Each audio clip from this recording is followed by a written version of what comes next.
Chapter 4. Our harvest awaits. Luca took a deep breath and gingerly opened the door, steeling himself for Gran's wrath.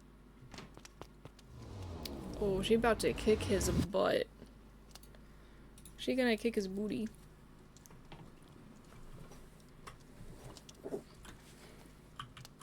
Hello?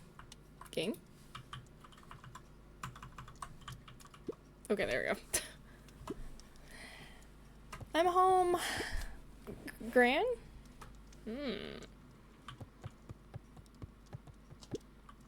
Gran? I know I wasn't supposed to go anywhere. I was just helping look for Rollo. I don't think your Gran's here, buddy. Roxy came over. She was worried about him, so I figured you wouldn't mind if I helped look for him. It turns out Rollo was safe and sound. Maybe she's upstairs? Suspicious. Luca was alone. The house was empty. So Gran's not back yet. I guess that's a good thing. Nothing to do now but sleep, I guess. What a dude. Faceplant. Luca was sitting by the pond. Wait, what do you mean we did chapter 4 already? Did we? Listening to small waves lap against a rock. His father sat in a folding chair in front of him. Without turning, he spoke. "Why don't you grab me some nice bait?" "Sure thing, Dad." Luca hopped over to the tackle box and popped open the lid. Inside was a rolling, buzzing mass. "We're fishing with bees?" No, not the bees. Luca's father gave a warm I guess chuckle. I'll have the bees. "Well, you catch more fish with bees than honey. Pick us out a good one." Luca closed his eyes and plucked out a bee. He could feel its wings struggle between his finger and thumb. Oh, I hate those. Holding it at arm's length, he hurried over. His father deftly baited the hook and examined his work. "Interesting choice." With a practiced flick of the wrist, the line buzzed in a graceful arc. The water accepted it without a splash or ripple. The wrong choice, but I respect it. The pond began to freeze over. Sometimes we gotta make the wrong choice before we can make it right. Pallid ice propagated across the still surface with an alarming speed. Luca scrambled back as the ground beneath him turned cold. "Dad, I don't understand." "Sorry, kiddo. Understanding isn't always part of the deal." Oh my god. The relentless ice shot through the fishing line toward his father. "Dad, look out!" His father casually wound the reel. "None of it's your fault, you know. Never was." "Dad, we have to go!" Luca grabbed his father's shoulders, trying to pull him away. "Please, you have to run!" The ice crackled as it spread across his father's hands. "That's the thing about fishing, Luca." His chest began to crystallize. "You toss your hook in, and you never know what you're gonna pull out." A shock of searing cold ran up Luca's arms. He gave one last desperate tug. The chair tipped backwards in a single frozen mass.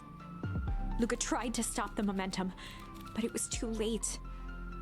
He watched the icy form of his father slam into the hard ground, shattering into 1,000 pieces that crowded around his feet. This is an intense "Dad, dream. What the I heck? don't understand. What does all this mean?" Free sorbet? Stop. The gentle rustle of leaves was the only reply. Alright then. Luca's totally fine. Luca's fine. I don't know what you guys are Luca's talking about. eyes struggled to focus on the walkie-talkie. Rollo? Faintly, he could hear Rollo amongst the noise. Luca? Rollo, is that you? Luca? There? Rollo, it's the middle of the night. Luca, thank God. Listen, I don't know how long this thing's gonna work down here. Down here? Rollo's voice was coming through more clearly now, but some words were still just static. Listen to me. Somebody grabbed me yesterday. What? The man in the hazmat suit? It was... took me to some... I think I'm underground. Underground? Are you okay? Kinda. They seem more interested in where we're for now, at least. Mr. Kersey, you made it back home safe. Kerr? No. The trust. He's Hold on. Someone's coming. The signal went silent. Rolo? Rolo, where are you? Luca held still, waiting for a response. But there wasn't a sound. His pounding heartbeat marking the passage of time. Okay, I think they're gone. We're getting worse. I can barely hear you. Rolo's voice began to fade. I'm losing signal. Not much time. Mission control. We need to the treehouse. The treehouse. With that, the signal died for good. What was he trying to say about the treehouse? What's at the treehouse? The antenna. He wants me to use the antenna in the treehouse. He's a genius. Luca grabbed the walkie-talkie and sprinted to the treehouse.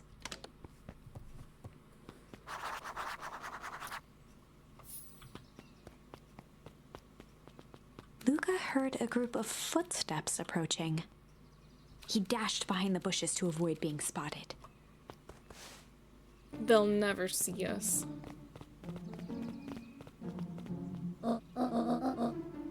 So, we all understand our roles? You can count on me. I think we still need more time. This wasn't the original plan. Mr. Tolliver paused, shifting his eyes to one side. We're in danger now. I, for one, refuse to sit idly by while the danger persists. Ooh. You're back. Did you finish laundry? Are the kittens being good? Mr. Tolliver took one long, quiet breath. Ooh, you're going on vacation. Ooh, you're going to the beach. Nice.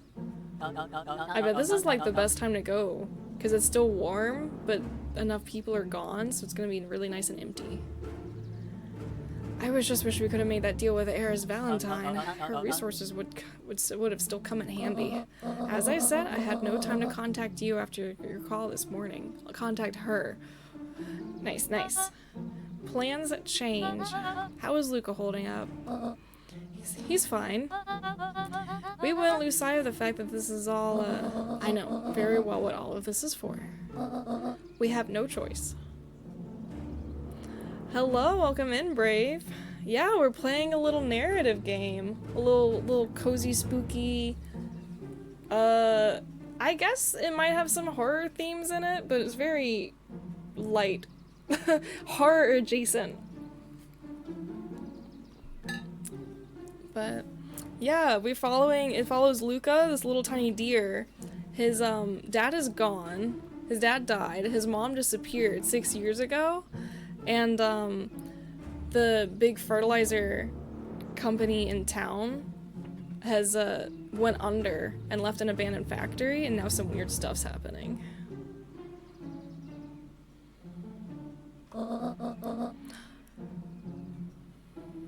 Operation Sparkplug has a new yeah. The three shared My a brain died determined reading look. that. Oh, yeah. Yeah, there's some shady stuff happening in this town. We'll reconvene after the festival. Ooh, his grand's plotting. And we just found out that Luca, his best friend, got kidnapped. Gran, why are you meeting with Mrs. Fratelli and Mr. Tolliver late at night? Oh god. Hey, Luca. Ah! I love the art in this game. It's so cute. Dawn, you scared me. How long have you been there? Oh, just a few minutes. Earlier today, I saw Mr. Tolliver and your gran enter the diner together. Yeah, he got kidnapped. He's underground. When my shift at the newsstand was over, they still hadn't left. So I used the greatest tool of any investigative reporter. I spied on them. Oh, time. When they left, I tailed them. The Mile people stole him? Someone stole him. What do you think they're up to? Whatever it is, they seem organized and determined. Alright. Okay. Has your gran been doing anything strange? I think this is exactly where we left off. She got a phone call this morning and rushed out the door. A call from Hiram Tolliver, it seems. She was either furious or terrified. Or both. Luca, be careful out there. I think we might be in the middle of a scoop of a lifetime. I love her hat. It's so cute. I love their designs. I will. Aren't you coming out? Nah, I'm gonna stake out here. See ya. There she goes.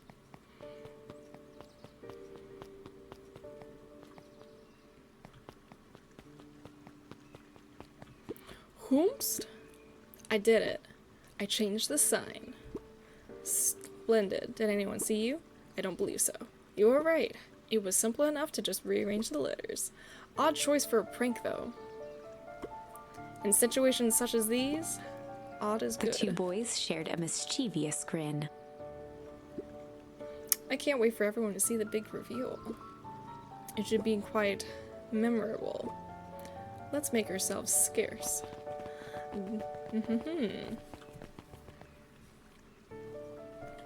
Interesting.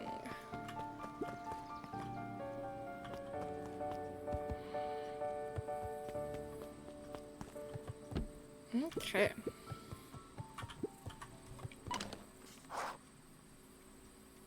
Yep, you just kind of hold it right next to the radio and that's how it works. Rollo? Rollo, are you there? I'm at the treehouse now, Rollo. Mr. Kerr said you were alright. What happened out there? Dang it, Rollo, where are you?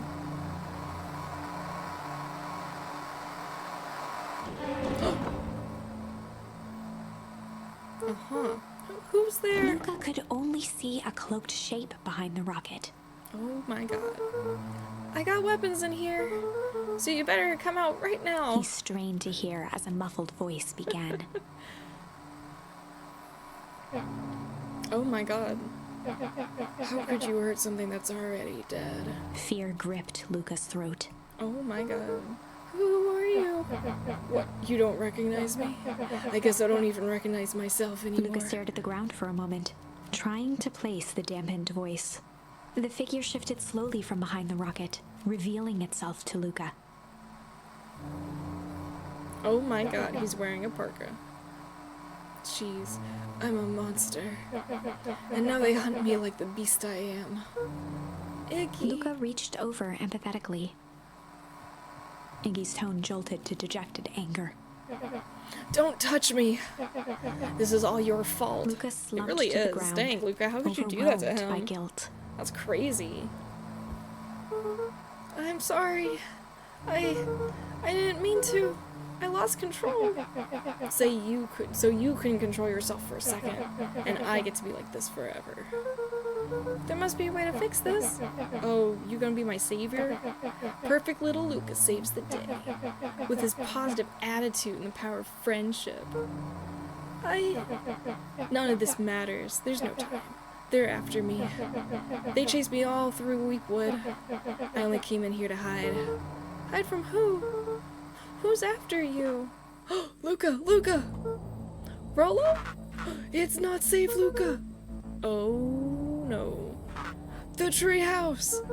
I'm at the treehouse! Where are you? No, the treehouse isn't safe! They said they're going to the treehouse! I was trying to tell you to stay away from the treehouse! Who said they're going to the treehouse? The Clipboards! What did I tell you? Those perennial harvest wackadoos are after me. They've been chasing me, yelling questions at me. What sort of questions? They were saying the same stuff they always do. But it's different now. Less asking, more threatening. We're gonna figure this out, Iggy. I don't know if you will, buddy. Yeah, well, thanks. Oh, hello? Is anyone present in this arboreal domicile? Crap, they found me. Luca, what's happening? Don't panic, you stay here and I'll see what they want. Oh my god, there's so many of them. Hello, Mr. Van Horn. We would love to hear your thoughts. Do you have time for an informal chat? We will be brief. Your time is valuable to us. Be down in just a second. Of course, of course, of course, of course. It's like a cult down there. We have a problem. Luca, you gotta get out of there. Who's out there? Is it them? Yeah, it's the Clipboards. A bunch of them. How many? Maybe all of them? And yeah, you were right. They were saying the same stuff, but with the creepy knob cranked to 10. Might young Iggy be present? We would love to hear his thoughts. Run! Iggy slumped to his knees. I don't know what to do. I'm just so tired. Luca, what do we do?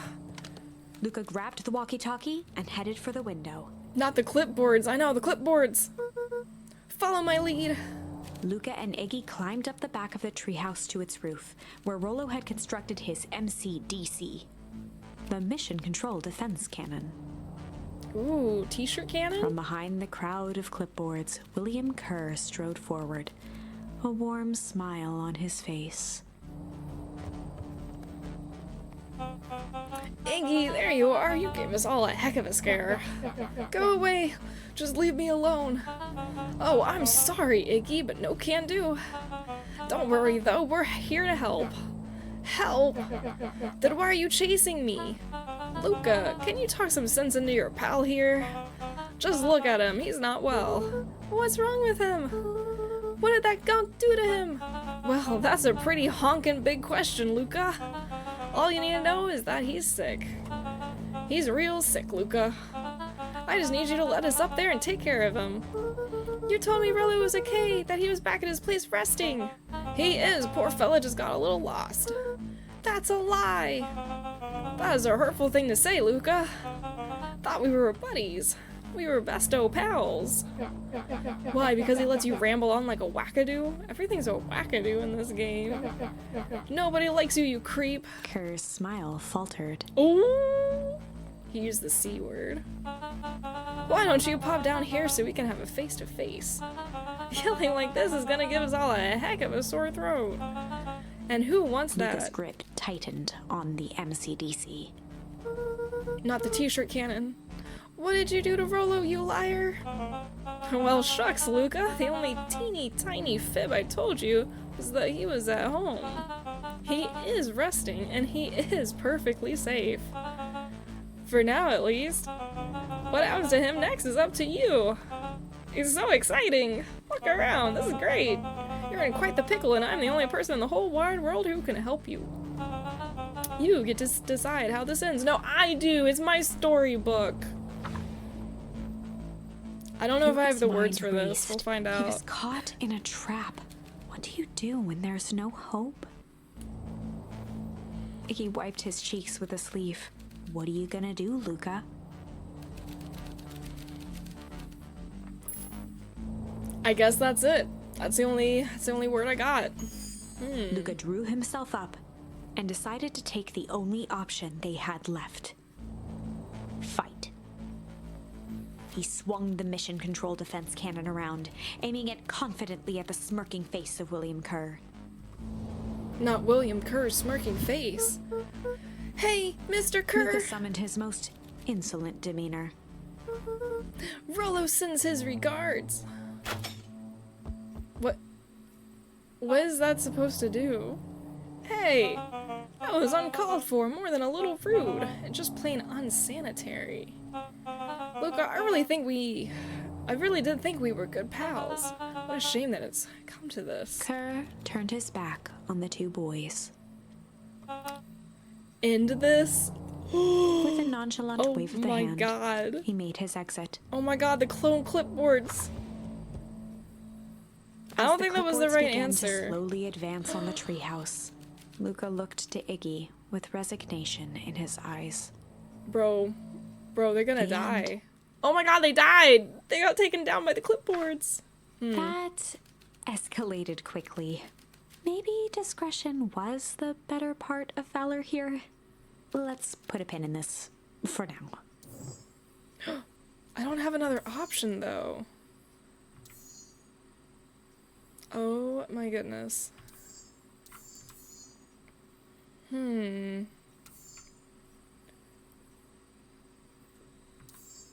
How far back do we want to go?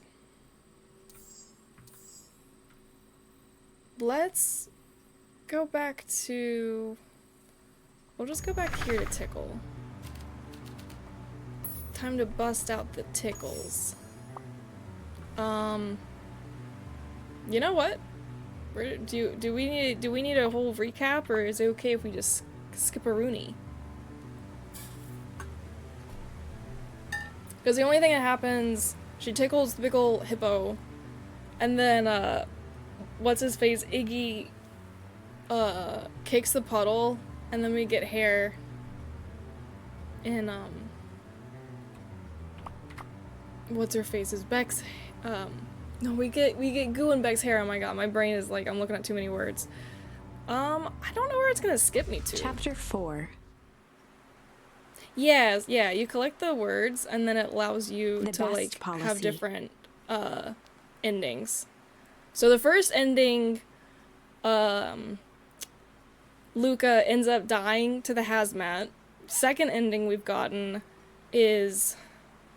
Actually, I think I'm missing an ending. Maybe we've gotten 3 so far. But the second one is the clipboards attacking them at the treehouse and either killing them or taking them someplace. Who knows?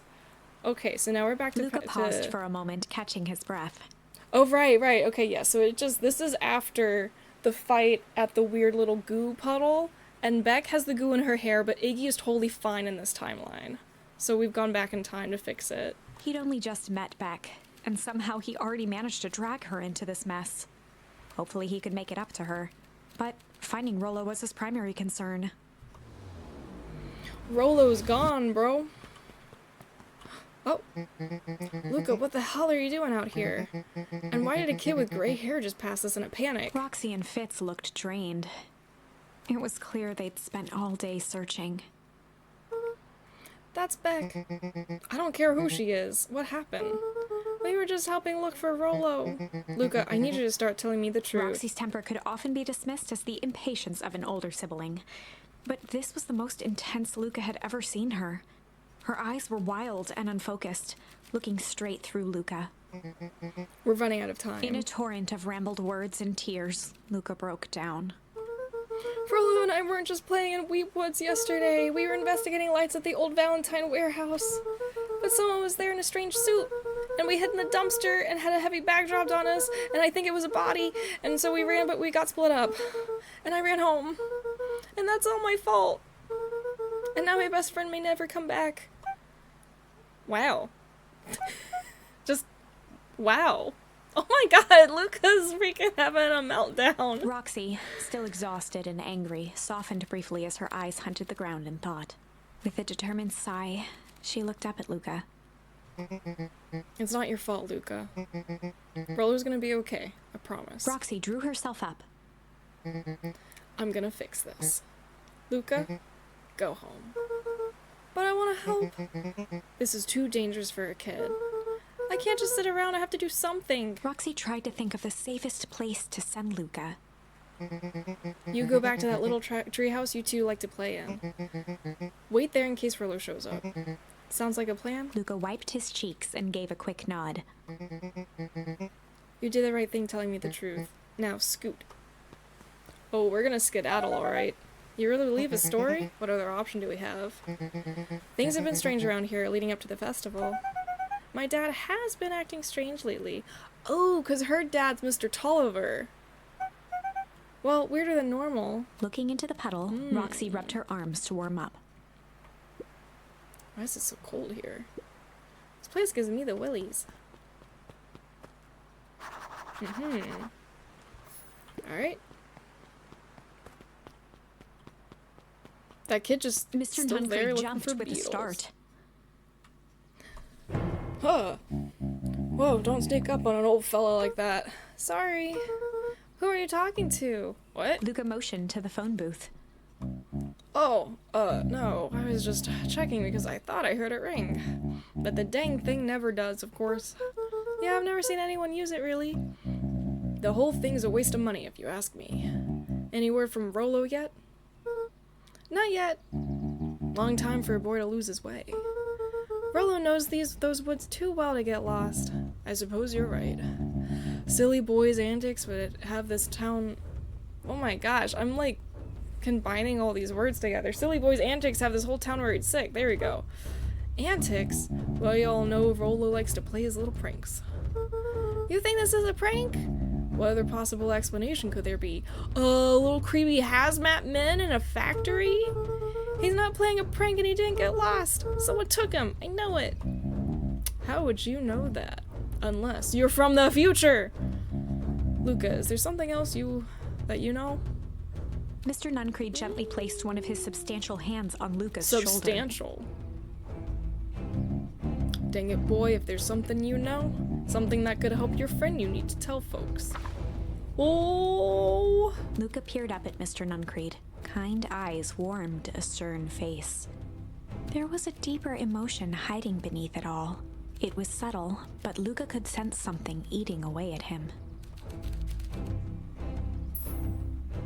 Ooh, only one. Okay. There was a shame lurking behind those eyes. A deep sadness. If Mr. Nuncreed was that worried about Rollo, maybe he could help. Yesterday, Rollo and I were messing around at the old Valentine warehouse. Mr. Nuncreed raised an eyebrow. Both of you? You were with Rollo when he, went missing? Not exactly, I was hiding in the dumpster. The dumpster? What were you doing in there? At first we were just looking around, then someone in a strange yellow suit came and dumped something on us. We both got scared and ran. That was the last I saw of him. You got scared by some garbage? Well, that's why you don't go skulking in someone's dumpster. But it wasn't garbage. I think it was a body. I'm sure it was just some trash. No, there was a name tag. It's a deep engineering. Don't tell him. Don't tell him. Why are you telling him? Shoulders slumped. I wish you wouldn't have said that. A deep sigh bellowed from his chest. Why did you have to? I tried, Luca. God knows I tried to keep you safe. Luca attempted to take a step back, but Nuncreed's hand clamped down on his shoulder. But you Van Horns just can't help yourselves, can you? Oh my god, he's getting crazy eyes now? We were all so close to being done with this. With a firm shove, Nuncreed manhandled Luca into the phone booth. What are you doing? It's out of my hands now. The door latched shut with a mechanical hiss. Shit.